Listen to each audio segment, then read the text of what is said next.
Quero convidar os irmãos a abrirem suas Bíblias, o texto que a Ana já anunciou aqui, que é Atos 17.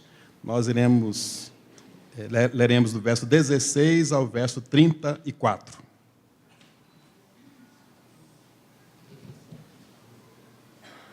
Atos 17.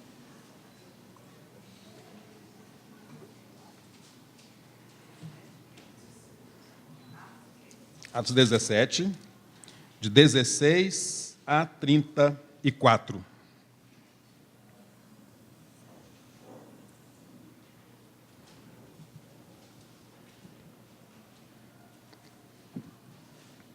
Diz o seguinte: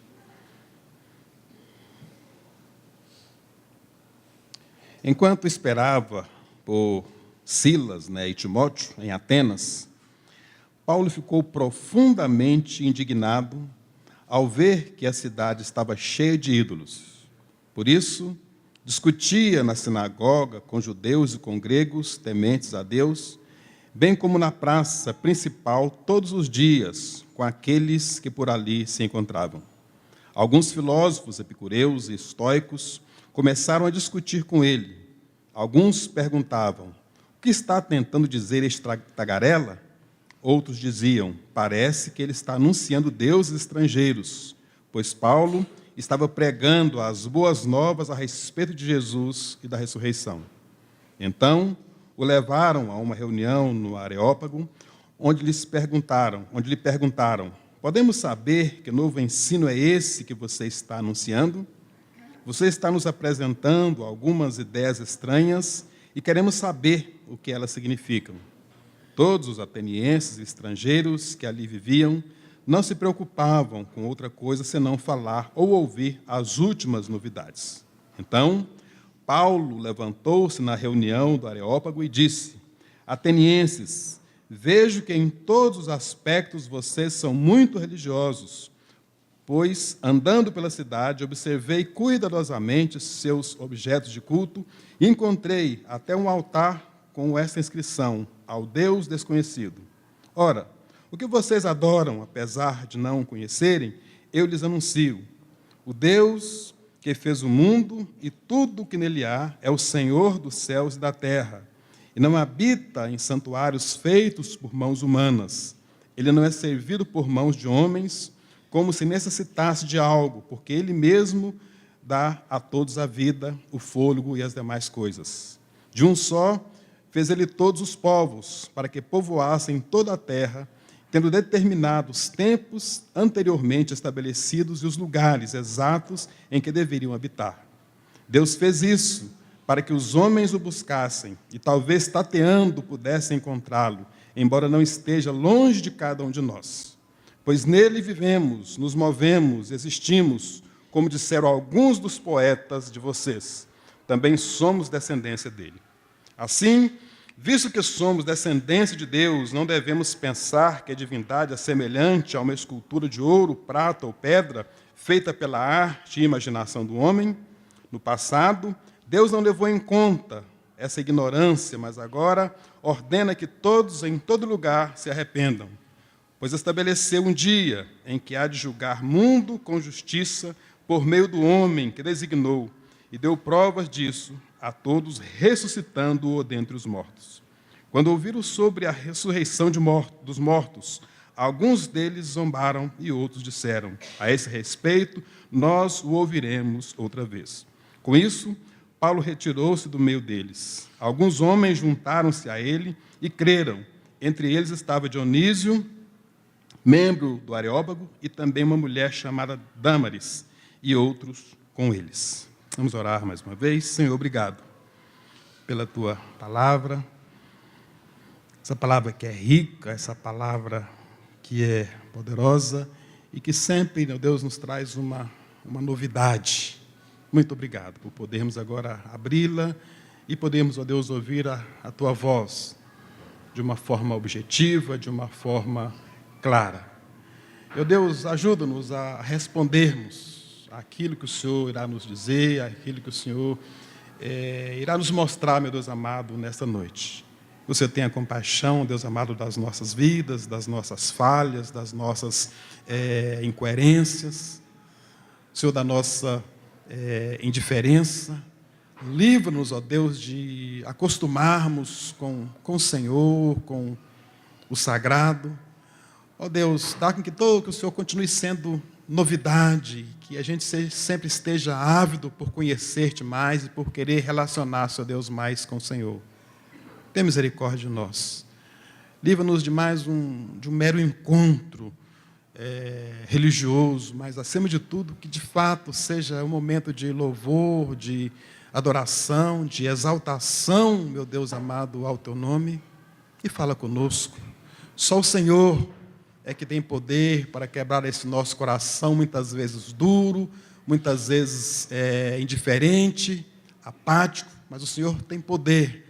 Então, a palavra diz que a tua palavra ela é o martelo, ó Deus amado, como o martelo que esmiuça a penha. Então, em nome de Jesus, que essa palavra penetre profundamente no nosso ser, profundamente, ó meu Deus amado, no nosso coração, que o Senhor possa restaurar ou restabelecer, quem sabe, a alegria da salvação para aquele que porventura perdeu essa alegria. Que o Senhor volte a ser novidade, ó Deus amado, para cada um de nós, porque nós precisamos muito, mas muito mesmo, nos relacionarmos com o Senhor. Precisamos da tua visitação, precisamos, ó Deus amado, do teu quebrantamento. Enfim, precisamos que o Senhor fale aos nossos corações e transforme a nossa vida através do Espírito Santo de Deus, agora pela exposição da tua palavra. Ser propício a nós pecadores, tem misericórdia e fala mais uma vez conosco, em nome e por amor de Jesus. Aleluia. Amém, amém, amém. Meus irmãos, Atenas era a primeira cidade-estado da Grécia, ali desde o século V a.C. E Atenas era a cidade cultural ali da Grécia, e Atenas ela se gabava pela sua tradição filosófica, né, herdada de Sócrates, de Platão e Aristóteles. Atenas também, ela orgulhava-se, né, de sua literatura, da sua arte, dos seus progressos notáveis, né, pela luta, né, pela liberdade humana. E os gregos, meus irmãos, eles se julgavam detentores do saber. Inclusive o apóstolo Paulo, na primeira carta aos Coríntios, lá no capítulo 1, no verso 22, na parte B, ele diz assim: os gregos, eles buscam sabedoria.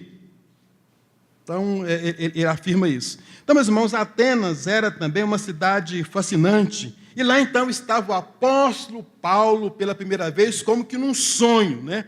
E diz a Bíblia aí no verso 15, que ele estava ali aguardando, né, a chegada de Silas e Timóteo. Agora, meus irmãos, qual foi a reação de Paulo, né, ao chegar nessa cidade tão deslumbrante, né? Qual foi a atitude, qual foi a postura dele, ou qual deveria ser a postura nossa, né, ou de qualquer cristão, diante de uma cidade que era dominada por ideologias ou religiões não cristãs, numa cidade que esteticamente, meus irmãos, era sofisticada, era deslumbrante, mas espiritualmente era uma cidade decadente e era uma cidade morta. Qual foi a reação de Paulo? Qual seria, então, a nossa reação ao estarmos, ao depararmos com uma cidade, uma cultura semelhança a essa?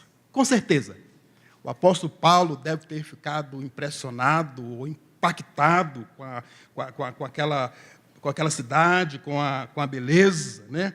Afinal de contas, aquela cidade era tida como mãe da civilização ocidental. Mas, sobretudo, ele percebeu, meus irmãos, que ele estava diante de uma cidade que estava cheia de ídolos vazios, e ele sentiu-se, meus irmãos, imediatamente impulsionado, né, a testemunhar, então, de Jesus. E diz aqui o texto, que Paulo testemunhava na sinagoga, no mercado, né, falando a todos aqueles, então, que ele tinha oportunidade de falar. Diz a Bíblia, então, que ele pregava, que ele testemunhava, porque, afinal de contas, meus irmãos, ali, naquela cidade, era uma cidade que era tida por notória por gostar dos bate-papos intelectuais. Veja aí no versículo 21, o que diz. Todos os atenienses estrangeiros que ali viviam não se preocupavam com outra coisa senão falar ou ouvir as últimas novidades. É verdade, dizia-se respeito às novidades da presença ali do apóstolo Paulo, mas também era uma cidade que estava querendo sempre atualizada, sempre em dia. Então havia ali aqueles bate-papos intelectuais. Então, meus irmãos, pensando aqui nessa reação, nessa atitude, nessa postura que o apóstolo Paulo teve ao se deparar ali com Atenas, eu quero pensar com os irmãos nessa noite sobre a seguinte ideia, um testemunho diversificado. E Lucas, meus irmãos, Lucas então fala que Paulo teve algumas reações, e Lucas então divide, meus irmãos, essa reação de Paulo em pelo menos 4 estágios. E o primeiro estágio que eu percebo aqui nesse texto é o que Paulo viu, o que Paulo percebeu. Meus irmãos, Paulo, né, como sabemos, ele era possuidor do intelecto brilhante. Paulo ele tinha um raciocínio muito lógico. Paulo dominava, meus irmãos, conhecia a filosofia profundamente, a teologia. Paulo era cidadão romano, né, conhecia do farisaísmo, era um homem muito atualizado. E, meus irmãos, ele poderia ficar fascinado, então, pelo esplendor da arquitetura, né, daquela cidade, com a sua história, com a sua sabedoria, com os pontos turísticos. Mas o que Paulo viu? Olha o que diz aí no versículo 16, que foi o primeiro verso que nós lemos. Enquanto esperava por eles em Atenas, Paulo ficou profundamente indignado ao ver que a cidade estava cheia de ídolos. Uma cidade bonita, né, de uma arquitetura invejável, né, assim, fascinante. Com certeza Paulo percebeu isso, mas a Bíblia diz que o que chamou a atenção de Paulo foi exatamente isso, né? Foi ver uma cidade que estava sendo sufocada pela sua idolatria, uma cidade que era sufocada pelos ídolos. Era como que uma floresta de imagens. Meus irmãos, havia mais deuses ali na cidade de Atenas do que em todo o país. E o satirista romano, ele não deveria de forma alguma estar exagerado quando ele disse que era mais fácil encontrar ali um Deus do que um homem. Ali naquela cidade, meus irmãos, havia inúmeros templos, inúmeros santuários, estátuas, altares. E havia também ali uma imensa estátua de Atena, né? Uma estátua que era feita de ouro e mármore. E a ponta brilhante da espada ali, daquela estátua, poderia ser vista a cerca de 60 quilômetros. Então, de fato, era uma cidade, era algo assim era bonito.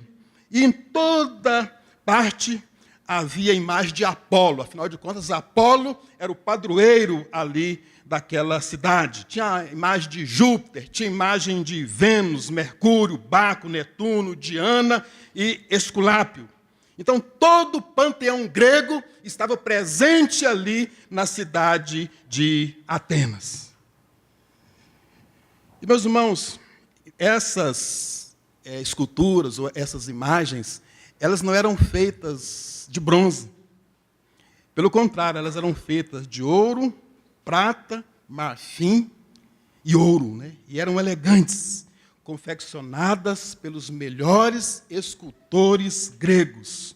Então, meus irmãos, não é preciso supor que Paulo fugisse a essa beleza, que Paulo não visse. Com certeza ele percebia também essa beleza. Então, o que ele viu, né? Então, ele viu essa idolatria. E a segunda questão é, o que Paulo sentiu? Olha o que diz aí ainda, né, o versículo 16, né, diz que ele ficou profundamente indignado ao ver que a cidade estava cheia de ídolos. A semelhança de Moisés, quando Moisés desceu ali do Monte Sinai e encontrou o povo se curvando diante daquele bezerro, a Bíblia diz que Moisés ficou indignado, né? Ficou irado. Então, a semelhança do que Moisés sentiu ao ver o povo se curvando diante daquele bezerro de ouro, Paulo sentiu uma dor que foi causada principalmente pela aversão que ele tinha à idolatria, o que despertou nele uma agitação muito profunda, né? Ciúmes pelo nome de Deus, ao ver seres humanos tão depravados, ao ponto, meus irmãos, de dar aos ídolos a glória que somente era devida a Deus. Então, Paulo ficou perplexo, ficou chocado, ficou abalado com aquilo que ele viu ali. E, meus irmãos, então, inflamava em Paulo um espírito de indignação com o espetáculo daquela cidade repleta, repito, cheia de ídolos. A pergunta é, qual tem sido a nossa reação? Afinal de contas, também nós vivemos num mundo idólatra, num mundo cheio de ídolos. Por exemplo, tem uma música que diz assim: quando Deus te desenhou, Ele estava namorando na beira do mar do amor. Qual que é a postura sua diante dessa música? Né? Nossa, poesia, né? A gente, às vezes, tem esse negócio aí de ficar, às vezes, querendo ser politicamente correto, né? Qual que é a sua postura diante disso, né? Qual que é a sua postura diante de tanto lixo que a televisão tem imposto aí sobre nós, diante da internet, tantos meios de comunicação? Qual tem sido a sua postura, né, diante dessa união homossexual? Qual tem sido a nossa postura diante de manifestações culturais que agridem a santidade de Deus? A gente tem que tomar muito cuidado, né? Às vezes esse negócio não é a cultura, não é a cultura. Tem um negócio na cultura que eu confesso que eu não consigo entender. É um tal de nu artístico. Nu artístico, eu tenho dificuldade para entender isso. Né? Não, faz parte da cultura, né? Muito difícil. Eu tenho dificuldade, não entendo isso. Não sei se os irmãos entendem. Então, qual tem sido a sua postura, né, diante, né, dessa onda, né, dessa coisa tão avassaladora que tem entrado dentro aí dos nossos lares? Então, nós temos que ter muito cuidado. Esse negócio de, às vezes, querer ser politicamente correto, a gente, muitas vezes, agride a santidade de Deus para não poder passar vergonha, né, para, quem sabe, não dar uma de desatualizar. Então, nós temos que tomar muito cuidado. E uma terceira questão aqui, o que foi que Paulo fez? Então, o que ele viu, o que ele sentiu, qual foi a postura? Aí, no versículo 17, vai dizer assim: por isso, discutia na sinagoga com judeus e com gregos, tementes a Deus, bem como na praça principal, todos os dias com aqueles que por ali se encontravam.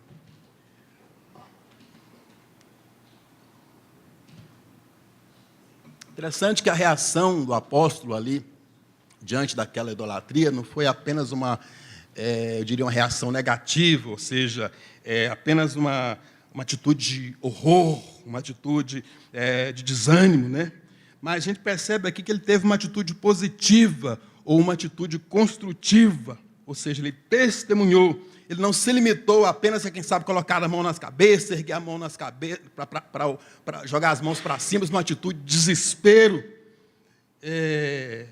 quem sabe chorando de uma forma impotente, ou praguejando, ou quem sabe amaldiçoando os atenienses. Ele não teve apenas essa postura crítica, né?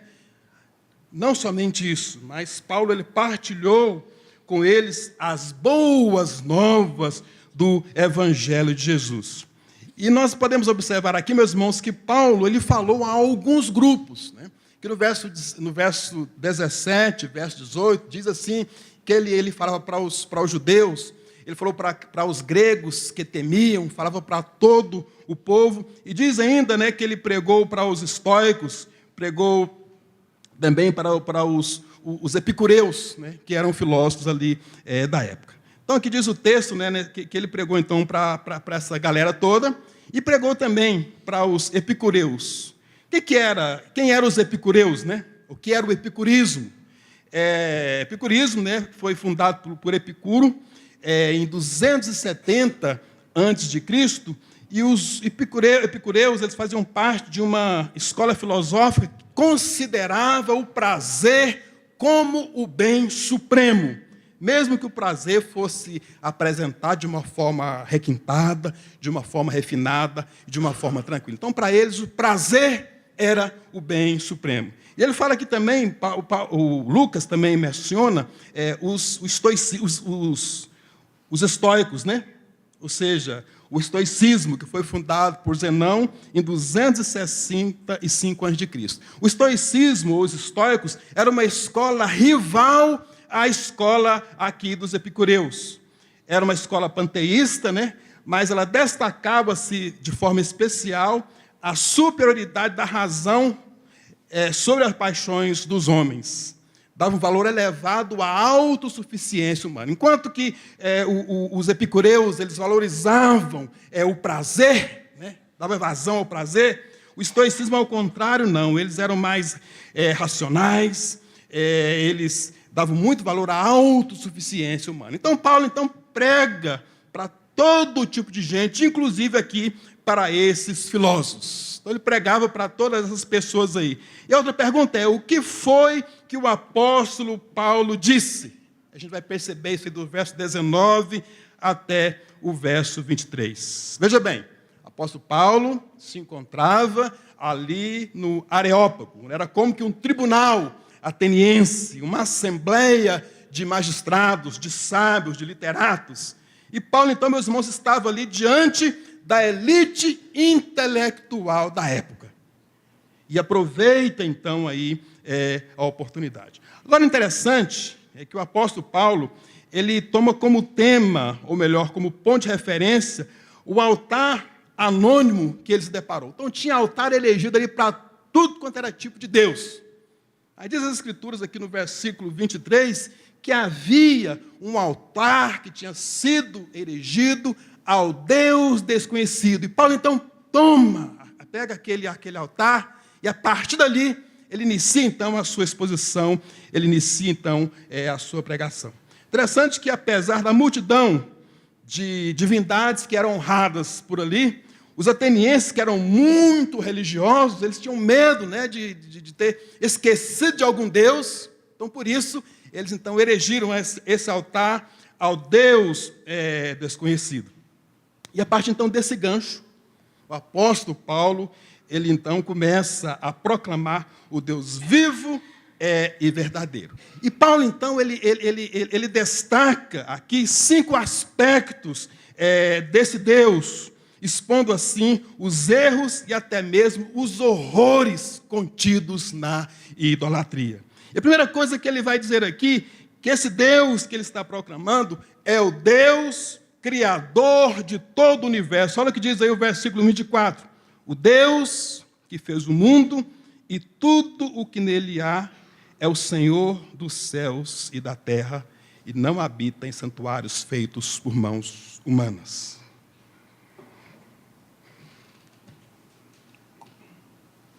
Interessante que essa visão aqui do apóstolo, ela era bem diferente, eu diria até antagônica, né? Porque a ênfase epicurista é que o mundo estaria entregue ao acaso, né? A um ajuntamento, eu diria, aleatório de átomos, onde não haveria vida após a morte, nem julgamento, por isso deveriam entregar-se ao prazer. Comamos e bebamos, né? Comamos e bebamos porque morreremos. Então, a vida não tem sentido. Então, a gente deve entregar-se ao prazer, porque a gente morreu, a vida acabou. Isso é o que pregava o epicurismo. Então, Paulo, a pregação, ou a proposta de Paulo é completamente diferente dessa aqui. Então, e Paulo também estava pregando, meus irmãos, sobre o Deus Criador, cujo ensino era contrário também àquilo que era pregado pelos estoicos, pelos filósofos estoicos, que diziam reconhecer um Deus supremo, mas de uma forma panteísta, ou seja, um Deus que era confundido com a alma do mundo, um mundo que seria determinado pelo destino, e os seres humanos então teriam que cumprir, né, esse destino, contentando-se em viver em harmonia com a natureza e a razão, né, mesmo que isso fosse doloroso. Então, eles precisariam de desenvolver a sua autossuficiência, né, E Paulo, então, prega algo completamente contrário a esse negócio de um Deus que se mistura com a natureza, essa ideia de Deus que mistura com a coisa criada, essa ideia panteísta. Paulo prega algo completamente diferente. Ele fala, o Deus que eu estou pregando é o Deus criador e pessoal de tudo o que existe. Ele é o Senhor pessoal de tudo aquilo que ele fez. Então, Paulo foi mesmo, bateu contra mesmo aquilo que era pregado ali na época. Segundo, ele fala que Deus é um Deus mantenedor da vida. Interessante, né? Que Deus não somente criou, mas Ele sustenta, né? Há uma ideia, chama ideia deísta, dizendo, de fato, Deus criou. Deus criou o mundo, era como Ele fez, como que um relógio, né? Deu corda e deixou aí o mundo, né? O mundo agora que se dane. Então, havia mesmo essa ideia, mas não. Deus, de fato, criou, mas Deus também é o preservador, o mantenedor de todas as coisas. Olha o que diz aí o versículo 25. Ele não é servido por mãos de homens, como se necessitasse de algo, porque Ele mesmo dá a todos a vida, o fôlego e as demais coisas. Então, meus irmãos, Deus continua sustentando a vida que Ele criou. E é absurdo, então, meus irmãos, a gente supor que aquele a quem dá a vida, ele seja agora suprido por criaturas humanas. É um absurdo, né? Qualquer tentativa, meus irmãos, de querer subjugar ou de querer domesticar a Deus, isso é uma agressão à divindade. Deus não se domestica, Deus não se domina, Deus é livre, né? Querer reduzir Deus a um animal ou uma estátua, meus irmãos, como se Deus dependesse de comida, como se Ele dependesse de habitação. Meus irmãos, isso é algo simplesmente ridículo, é uma inversão de valores. Pelo contrário, nós é quem dependemos completamente de Deus. É à toa que o salmista, lá no Salmo 115, ele critica, né, falando dos ídolos, né? Tem olhos e não veem, né? Tem boca, mas não falam, tem perna, mas não andam, né? E dizem que, semelhante aos ídolos, são aqueles que os criou. Então, o Deus a quem Paulo está pregando, ele não pode, de forma alguma, ser manipulado ou domesticado por nós. Um terceiro aspecto aqui, meus irmãos, que esse Deus é o Deus governador de todas as nações. Você vai perceber isso aí a partir do versículo 28, 26 a 28a. Olha o que diz o verso 26. De um só, fez ele todos os povos, para que povoassem toda a terra, tendo determinados tempos anteriormente estabelecidos e os lugares exatos em que deveriam habitar.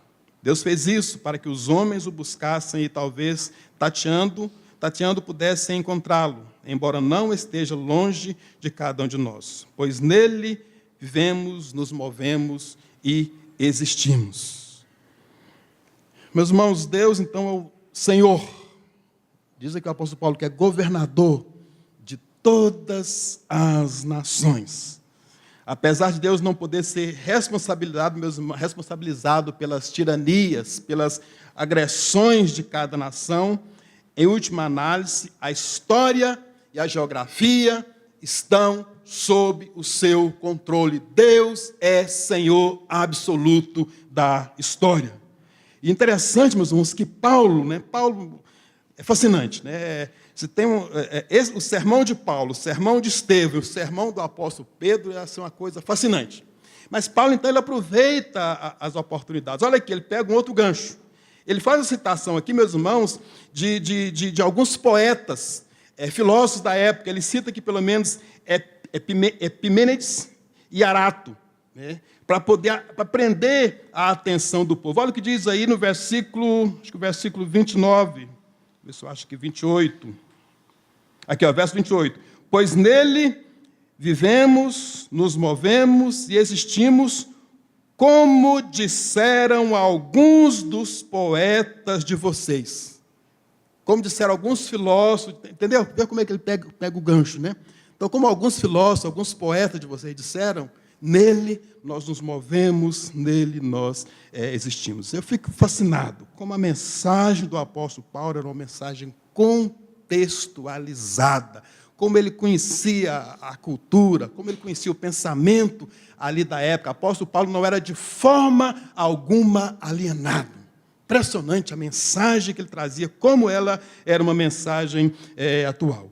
E a quinta coisa que a gente percebe aqui, meus irmãos, é que ele vai dizer que Deus é juiz do mundo. Versículos 30 e 31. No passado, Deus não levou em conta essa ignorância, mas agora ordena que todos em todo lugar se arrependam, pois estabeleceu um dia em que há de julgar o mundo com justiça por meio do homem que designou, e deu provas disso a todos, ressuscitando-o dentre os mortos. Então ele diz aqui que Deus é juiz do mundo. E Paulo, meus irmãos, está dizendo que eles então são indesculpáveis, porque Deus jamais deixou de revelar-se. Olha o que diz aí no capítulo 14, versículo 17. Contudo, Deus não ficou sem testemunho, mostrou sua bondade, dando-lhe chuva do céu e colheitas no tempo certo, concedendo-lhe sustento com fartura e um coração cheio de alegria. Ou seja, Deus nunca deixou de revelar-se. A Bíblia diz que, que os céus proclamam a glória de Deus e o firmamento anuncia a glória de suas mãos, ou seja, a chamada revelação geral, conforme diz aí os teólogos. Então, Deus sempre, Ele sempre se revelou, então, por isso, os homens são indesculpáveis. E aí, Paulo falando aqui desse juízo, ele diz que o juízo de Deus virá. Ele destaca pelo menos 3 aspectos aqui desse juízo. Primeiro, ele diz que esse juízo será um juízo universal, ou seja, Deus há de julgar o mundo. O segundo aspecto aqui, meus irmãos, é que esse juízo será algo justo. Por quê? Porque a gente sabe que existem alguns julgamentos que não são justos, mas esse sim será justo. Há de julgar, conforme diz o texto, com justiça, todos os segredos serão revelados. Em terceiro lugar, meus irmãos, o dia do juízo, ele já está definido. Esse dia já está marcado, apesar de ele não ter sido revelado a nós, mas já está marcado.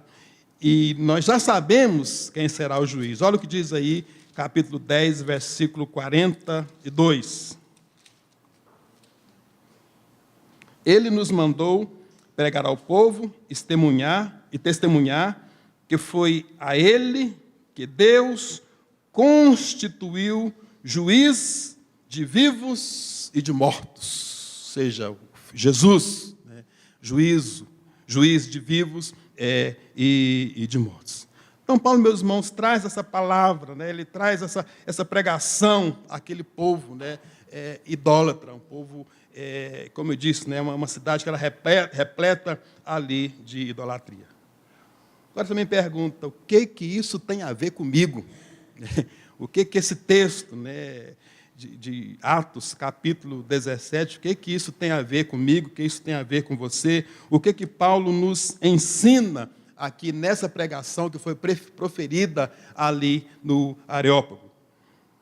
Meus irmãos, a gente percebe aqui que Paulo ele proclamou a Deus em sua plenitude. A gente percebe que Paulo fala de Deus aqui como Deus criador, ele fala de Deus aqui como Deus mantenedor, como Deus governador, como um Deus pai, como um juiz. Interessante que ele inclui toda a natureza, ele fala de toda a história, Ele reexaminou todo o tempo, ele fala desde a criação e vai até a consumação. A gente percebe que Paulo, ele enfatizou a grandeza de Deus, e não apenas ele fala do começo, do fim de todas as coisas, ele fala do Deus que é Senhor da nossa existência, ele fala daquele Deus a quem todos nós um dia iremos prestar contas, e ele afirmou que os seres humanos já sabem disso, da existência desse Deus, através da revelação natural ou da revelação geral. Ele fala então que que o povo é indesculpável, né? Por isso eles são indesculpáveis quando eles se tornam idólatras. E a gente então percebe que Paulo repreende esse povo, né, com grande solenidade para que eles se arrependessem antes que fosse tarde demais. Agora, meus irmãos, o que impressiona é muito rica. Essa mensagem aqui de Paulo, essa pregação, esse sermão de Paulo, ele é muito rico. E o que me impressiona aqui, meus irmãos, não é apenas a amplitude da mensagem de Paulo, mas a profundidade, mais do que isso, a motivação, o que levou o apóstolo Paulo a ficar indignado com aquela situação e proferir aqui este sermão. Porque apesar, meus irmãos, das grandes necessidades, diante da idolatria que nós vivemos, a igreja ainda continua dormindo em paz e muitos cristãos estão surdos, estão cegos diante da comissão de Jesus, muitos estão cegos e amordaçados em relação ao testemunho, né? Por que, né, que a gente tem tido essa postura? Enquanto que Paulo, diante dessa idolatria, fica indignado, né? O zelo consome aqui a alma desse homem de Deus e ele não aguenta, ele não suporta, ele não consegue, então ele então prega, ele então profere. E a gente vive numa sociedade idêntica, ou pior que essa, e a gente tem uma situação cômoda, né? A gente parece que não reage, fica apático, indiferente à idolatria que nós estamos vivendo aqui. Meus irmãos, eu creio que a igreja, eu creio que nós ficamos indiferentes a tudo que nós estamos vendo. Nós não falamos como Paulo, sabe por quê? Porque nós não sentimos o que Paulo sentiu. Nós nunca tivemos, meus irmãos, essa paixão ou essa indignação que ele teve. Ou seja, o ciúme divino nunca agitou-se em nós. Jesus dizia que o zelo pela casa dele o consumia. Por isso Jesus agiu daquela forma que ele agiu ali no templo. Então, meus irmãos, nós precisamos urgentemente sermos consumidos por este zelo, né? Por este ciúme, por essa paixão, por esse fervor por Deus e pelo sagrado. Porque enquanto isso não acontecer, a gente vai ficar deparando-se com a idolatria no nosso dia a dia e não vamos fazer absolutamente nada. Meus irmãos, é um engano nós pensarmos que a idolatria ela está limitada apenas às sociedades primitivas. A gente pensar que a idolatria está limitada apenas às cidades semelhantes aqui à cidade de Atenas. Meus irmãos, existem muitos ídolos sofisticados. Ou seja, tudo aquilo que substitui a Deus é um ídolo.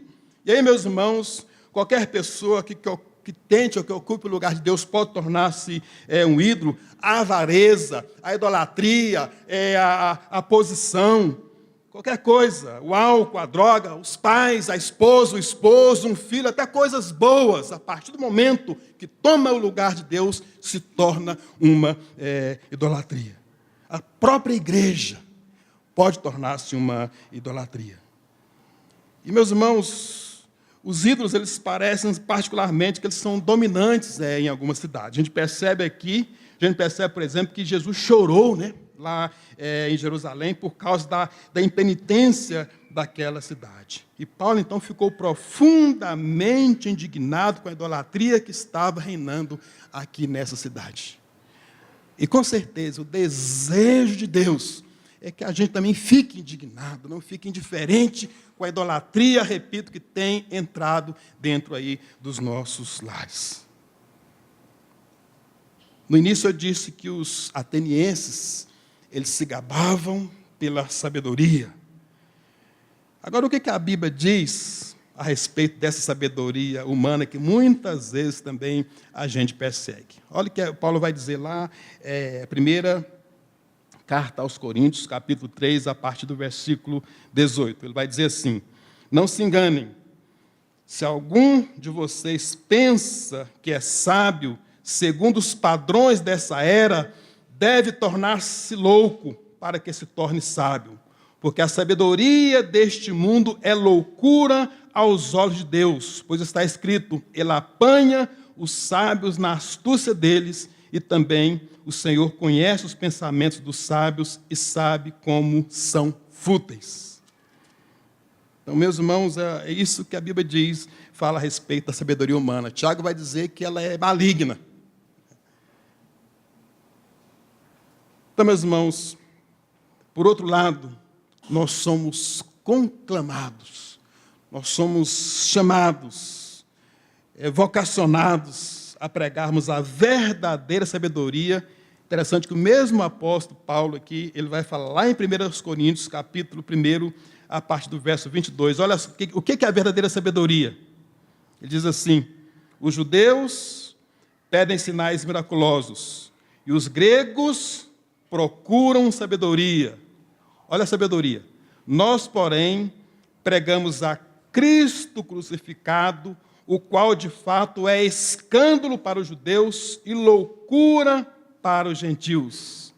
Mas para os que foram chamados, tanto judeus como gregos, Cristo é o poder de Deus e a sabedoria de Deus, porque a loucura de Deus é mais sábia que a sabedoria humana, e a fraqueza de Deus é mais forte que a força do homem. Então a sabedoria de Deus é isso, é essa loucura, é a cruz de Cristo.